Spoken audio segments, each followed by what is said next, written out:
ঘর থেকে রান্নাঘর পর্যন্ত প্রত্যেকটা কাজ আমাদের একার হাতে করতে হয়। সারাদিনের কর্মব্যস্ত জীবনে আমাদের নিজেদের জন্য কিন্তু আর কোনো রকম সময় আমরা রাখতে পারি না ঘর সংসারের কাজ করতে গিয়ে। তাই সমস্ত কাজ যদি একটু পরিকল্পনা মাফিক আর টিপস ফলো করে করি তাহলে সারাদিনের কাজগুলো অনেকটাই সোজা হয়ে যাবে। আর এর জন্য জানতে হবে নানান ধরনের টিপস। আজকে সেই রকমই বেশ কিছু জানা অজানা টিপস তোমাদের সাথে শেয়ার করব, যেগুলো দেখলে অনেকটাই সুবিধা হবে। চলো তাহলে আজকের ভিডিওটা শুরু করে দিই। বন্ধুরা, আমরা প্রত্যেক মহিলারাই কিন্তু এই ধরনের ফ্যান্সি কোনো ব্যাগ নিতে ভীষণই পছন্দ করি। বিশেষ করে কোনো পার্টিতে গেলে কিন্তু এই ধরনের কালারিং একটু গ্লিটার দেওয়া ব্যাগগুলো আমরা ক্যারি করি। কিন্তু এই ব্যাগগুলোর একটাই সমস্যা যে দীর্ঘদিন ব্যবহার করতে করতে গ্লিটারটা উঠে যায়, হাতে জামা কাপড়ে লেগে যায়। সাথে কিন্তু এই যে গোল্ডেন বা সিলভার কালার দিয়ে স্টোন ওয়ার্ক বা চেনগুলো থাকে সেগুলো কিন্তু আস্তে আস্তে একটা কালো শেড পড়তে শুরু করে। তখন কিন্তু এই ব্যাগগুলো আমরা আর ব্যবহার করতে পারি না, আর ব্যবহার করতে ইচ্ছে করলেও কিন্তু লোকসমাজে এগুলো নিয়ে যাওয়া যায় না। দেখে মনে হয় বহুদিনের পুরনো। তো এত দামি ব্যাগগুলো কিনে যদি বেশ কদিন ব্যবহারই না করতে পারলাম, আর রেখে দিলেও কিন্তু দেখা যায় এরকম কালচে হয়ে যাচ্ছে। তাই কিভাবে এই ব্যাগগুলোকে আমরা ব্যবহার করলে এই চেন বা এই যে স্টোনের কাজগুলো এগুলো কালোও হবে না, সাথে কিন্তু এই গ্লিটার গুলো উঠে যাবে না, তার জন্য একটা ছোট্ট টিপস তোমাদের সাথে শেয়ার করবো। এখানে আমি নিয়ে নিয়েছি ট্রান্সপারেন্ট নেল পেন্ট। তো ট্রান্সপারেন্ট নেল পেন্টই এক্ষেত্রে ব্যবহার করতে হবে। খুব সামান্য পরিমাণ নেল পেন্ট নিয়ে পুরো ব্যাগগুলোর মধ্যে সাইডে কোনো স্টোন ওয়ার্ক থাকলে বা এই হ্যান্ডেল গুলোয় বা চেন গুলোয় যত যাবতীয় কারুকার্য আছে সমস্ত জায়গাতেই যদি এইভাবে আমরা নেল পেইন্ট করে দিই তাহলে কিন্তু এর শাইনিংটাও সুন্দর থাকবে। আর আস্তে আস্তে গ্লিটার গুলো উঠে যাবে না। যতই পুরনো হোক না কেন এই ব্যাগগুলো কিন্তু আমরা সুন্দর মতো ব্যবহার করতে পারবো। তো দেখতে পাচ্ছ একটা সাইডে আমি খুব সামান্য পরিমাণ একটুখানি নেল পেইন্ট লাগিয়ে তোমাদেরকে দেখাচ্ছি। ব্যাগের অন্যান্য জায়গার তুলনায় এই জায়গাটুকু কিন্তু খুব বেশি চকচকে করছে, খুব বেশি একটা গ্লেজি ভাব রয়েছে। আর খুব সহজেই কিন্তু এই জায়গার কালারটা নষ্ট হয়ে যাবে না। তো আশা করছি এত দামি ব্যাগ কিনে এনে নষ্ট হওয়ার থেকে এই ছোট্ট একটা কাজ যদি আমরা করে নিই, আমাদের কিন্তু এই ব্যাগগুলো অনেকদিন লং লাস্টিং হবে। টিপসটা কেমন লাগলো কমেন্ট করে জানিও। চলে গেলাম পরের টিপসে। বন্ধুরা, বাঁধাকপি তো আমরা প্রত্যেকেই শীতকালে খেয়ে থাকি। কিন্তু খাওয়া ছাড়াও এই বাঁধাকপি দিয়ে যে আরো কতগুলো কাজ হয় শুনলে হয়তো অবাক হবে। হ্যাঁ বন্ধুরা, সম্পূর্ণ ভিডিওটা দেখলে বুঝতেই পারবে। তো প্রথমে এই বাঁধাকপির যে সাইডের বড় বড় পাতাগুলো আছে এগুলোকে কিন্তু আমরা ফেলে দিই। আজকে থেকে এই মোটা মোটা যে সাইডের বাঁধাকপির পাতাগুলো আছে আর ফেলবো না। এগুলো দিয়ে কিন্তু আমাদের অনেকগুলো কাজ হয়ে যাবে খাওয়া ছাড়াও। তো এখানে আমি প্রথমে বাঁধাকপিটাকে ভালো মতো ধুয়ে নিয়েছি। এরপর শুকনো করে মুছে নেব। তোমরা চাইলে হালকা হাওয়াতে কিংবা একটু রোদে রেখে দিয়েও এই পাতাটাকে শুকিয়ে নিতে পারো। তবে খেয়াল রাখতে হবে পাতাগুলো যেন একটু ভারী টাইপের হয়। ভালো মতো ধুয়ে শুকিয়ে নেওয়ার পর এখানে আমি একটা গরম তাওয়া বসিয়ে দিয়েছি। তাওয়াটাকে প্রথমে ভালো মতো গরম করে গ্যাসটা অফ করে দিতে হবে। তাওয়ার মধ্যে যে গরমটা থাকবে সেই গরমেই কিন্তু এই পাতাগুলো হালকা করে সেঁকে নিতে হবে। হালকা হালকা করে সেঁকলে দেখা যাবে যে পাতাগুলো কিন্তু অনেকটা নরম হয়ে এসছে। আর গরম থাকা অবস্থাতেই নামিয়ে নিয়ে এর মধ্যে দিয়ে দেবো খুব সামান্য পরিমাণে একটুখানি হলুদ গুঁড়ো। চাইলে তোমরা অর্গানিক হলুদ বা হলুদ বেটেও ব্যবহার করতে পারো। খুব সামান্য পরিমাণ একটুখানি হলুদ দিয়ে আর দিয়ে দেবো সর্ষের তেল। সর্ষের তেল আর হলুদটাকে ভালো মতো এই পাতার মধ্যে মিশিয়ে দিতে হবে। পাতাটার উল্টো দিকে এই কাজটা করতে হবে। সোজা দিকে এই কাজটা করলে কিন্তু হবে না। ভালো মতো মিশিয়ে দিয়ে তারপর এটাকে ব্যবহার করতে হবে। তো এটার ব্যবহার দেখলে তোমরা সত্যিই অবাক হবে। গরম থাকা অবস্থায় এর ব্যবহার করতে হবে। তো দেখো বন্ধুরা, আমরা অনেক সময় হয় পায়ে মুচকে যায় বা পায়ে বাতের ব্যথা হয় বা কখনো শীতকালে কিন্তু গাঁটে গাঁটে ব্যথা হতেই থাকে। তো বাচ্চা থেকে বড় সবারই যদি এইরকম সমস্যা প্রায় হয়ে থাকে তখন কিন্তু চট করে আমরা ডাক্তার ওষুধ এগুলো ব্যবহার না করে যদি একটু ঘরোয়াভাবে এগুলোকে সারিয়ে নিতে পারি তাহলে কিন্তু অনেক তাড়াতাড়ি রিলিফ পাওয়া যায়। তো এইরকম ভাবে বাঁধাকপির পাতার মধ্যে একটুখানি হলুদ গুঁড়ো আর তেল মিশিয়ে গরম থাকা অবস্থায় যদি আমরা পায়ের মধ্যে এইভাবে দিয়ে তারপর একটা টাইট করে বেঁধে তারপর বেশ কিছুটা সময় রেখে দিতে পারি, সেক্ষেত্রে কিন্তু অনেক তাড়াতাড়ি সেকেন্ডের মধ্যে রিলিফ পাওয়া যাবে।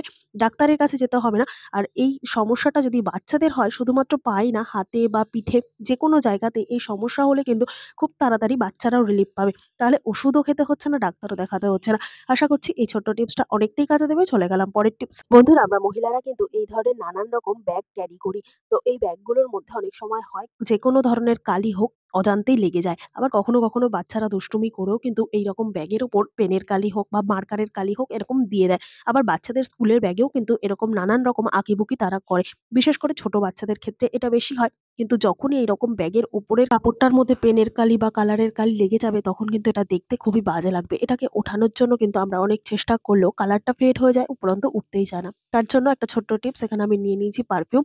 পারফিউমটাকে ভালো মতো এর মধ্যে দিয়ে হাতের সাহায্যে একটুখানি সময় এইভাবে রাব করে নিতে হবে। তো হাতের সাহায্যে এইভাবে হালকা হালকা রাব করতে করতেই দেখা যাবে অনেকটা কালার হালকা হয়ে গেছে।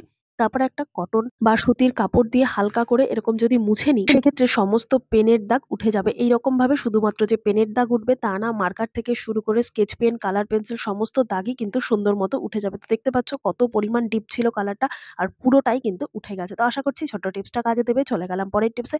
বন্ধুরা, আমরা যখন কলগেট ব্যবহার করি, কলগেট ব্যবহারের পর এই শেষের দিকের অংশটা কিন্তু আমরা আর ঠিকমতো ব্যবহার করতে পারি না। কেননা এতটাই নিচের দিকে পড়ে থাকে, এটাকে চেপে, চেপে বার করা যেরকম সম্ভব হয় না, অনেক সময় হয় এটাকে আমরা কেটে ফেলি। কেটে ফেললে কিন্তু সমস্যাটা সমাধান হয় না। কেননা কেটে ফেললে এইরকমভাবে যদি ভেতরে বেশ খানিকটা থাকে, সেক্ষেত্রে কিন্তু আমরা খোলা অবস্থায় রেখে দিলে এর মধ্যে নানান রকম পোকামাকড় থাকতে পারে।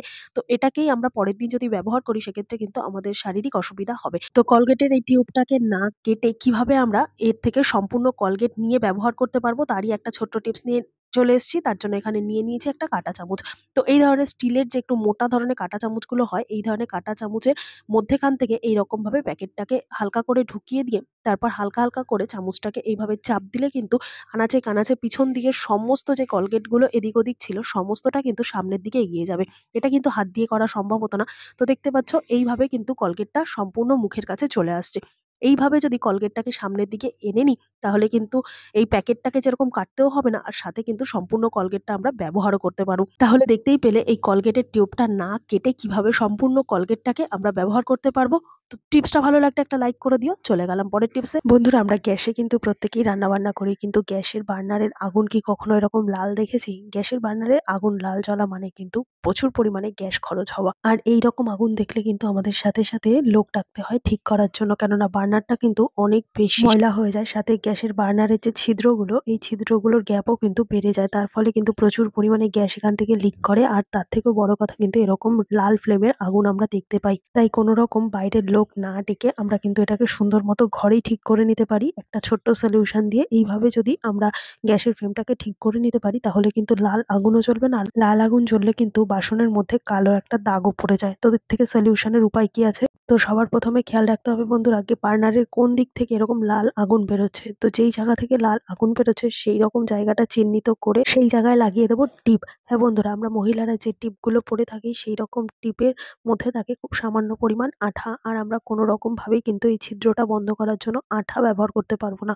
তো এই টিপের মধ্যে থাকা আঠাটাই কিন্তু এখানে অনেক বড় কাজ করবে। তো কি করতে হবে, বার্নারের যেই জায়গা থেকে এরকম লাল আগুন বেরোয় সেরকম জায়গাটা চিহ্নিত করে টিপগুলোকে বসিয়ে বেশ কয়েক সেকেন্ডের জন্য গ্যাসটাকে জ্বালিয়ে দিতে হবে, যতক্ষণ না সম্পূর্ণ টিপগুলো পুড়ে যায়। টিপগুলো পুড়লে দেখা যাবে এর যে আঠা, সেটা কিন্তু এই বার্নারের গায়ে লেগে যাবে। আর তার ফলে কিন্তু এই ছিদ্রগুলো আবার আগের পর্যায়ে ফিরে আসবে। তো দেখতে পাচ্ছ এখানে কিন্তু টিপগুলো সম্পূর্ণ পুড়ে গেছে, যেহেতু গরম আছে এখানে। এই জন্য একটা কিছুর সাহায্যে আমি এইভাবে টিপগুলোকে তুলে নিচ্ছি। এরপর আমি বার্নারটা জ্বালিয়ে তোমাদেরকে দেখাচ্ছি আগে কি পরিমাণ একটা লাল আগুন হতো, এখন কিন্তু সম্পূর্ণ আগুনটাই ঠিক হয়ে গেছে। তো এইভাবে কিন্তু আমরা বাড়িতেই ঠিক করে নিতে পারি সামান্য একটা টিপ দিয়ে। তো আশা করছি এই ছোট্ট টিপসটাও কাজে দেবে। চলে গেলাম পরের টিপস। বন্ধুরা, আমরা কিন্তু রান্নাঘরে অনেকটা টাইমই সিঙ্কের মধ্যে কাজ করি। বাসন মাজা থেকে শুরু করে মাছ মাংস ধোয়া অনেকগুলো কাজই কিন্তু এই সিঙ্কের মধ্যে হয়ে থাকে। কিন্তু এই সিঙ্কের পাইপলাইনটা খুব তাড়াতাড়ি ব্লক হয়ে যায়। এই বাসন মাজার ফলে যে খাবারের ছোট ছোট টুকরোগুলো থাকে, সেগুলো আটকে গিয়ে খুব তাড়াতাড়ি পাইপলাইনটা ব্লক হয়ে যায়। তো অন্যান্য ময়লা বা খাবারগুলো যদিও বা আমরা ছোট বা সরু কোনো কাঠি দিয়ে পরিষ্কার করতে পারি, কিন্তু যদি কোনো ভুলবশত চুল ঢুকে যায় এই পাইপলাইনের মধ্যে, তাহলে কিন্তু পুরো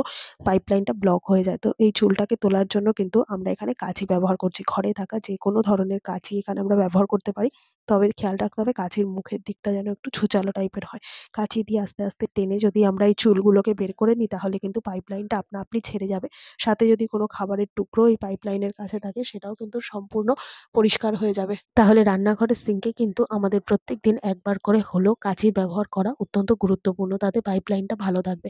আবার অনেক সময় দেখা যায় এই সিঙ্কের সাথে যে এক্সট্রা একটা জালি মতো থাকে স্টিলের, এটা কিন্তু অনেক সিঙ্কেই থাকে না। তার ফলে কিন্তু পাইপলাইনটা অনেক তাড়াতাড়ি ব্লক হয়ে যায়। খাবার দাবারের টুকরো কিন্তু এই পাইপলাইন থেকে সরাসরি ড্রেনের মধ্যে চলে যায়। কোনো কোনো সিঙ্কে যদি এই ওপরে স্টিলের জালিটা আলাদা করে না থাকে, সেক্ষেত্রে আমরা একটা পলিথিন দিয়ে কিন্তু জালি বানিয়ে নিতে পারি। তো যে কোনো ধরনের একটা পলিথিন এইভাবে সিঙ্কের যে ছিদ্রটা গোল মতো আছে, সেই গোল মতো একটা মাপ করে কেটে নিতে হবে। তো এখানে আমি যে পলি ব্যাগগুলো হয়, এই পলি ব্যাগটাকে কেটে নিয়েছি। তোমরা চাইলে অন্য কোনো পলিথিনের প্যাকেটও কেটে নিতে পারো। তো এরকমভাবে গোল করে কেটে এরকমভাবে মধ্যেখান থেকে ছিদ্র করে নিচ্ছি, যাতে জলটা খুব তাড়াতাড়ি এর মধ্যে থেকে পাস হয়ে যায়। তো দেখো সুন্দর মতো কিন্তু এখানে একটা প্লাস্টিকের এখানে আমি একটা জালি বানিয়ে নিয়েছি। এরপর এটাকে কি করব, এই যে উপরে যে স্টিলের ছাঁকনিটা আছে, এই ছাঁকনিটাকে সরিয়ে এখানে আমি পলিথিনটা দিয়ে তারপর কি করব, এই উপরে স্টিলের ছাঁকনিটা দিয়ে দেবো।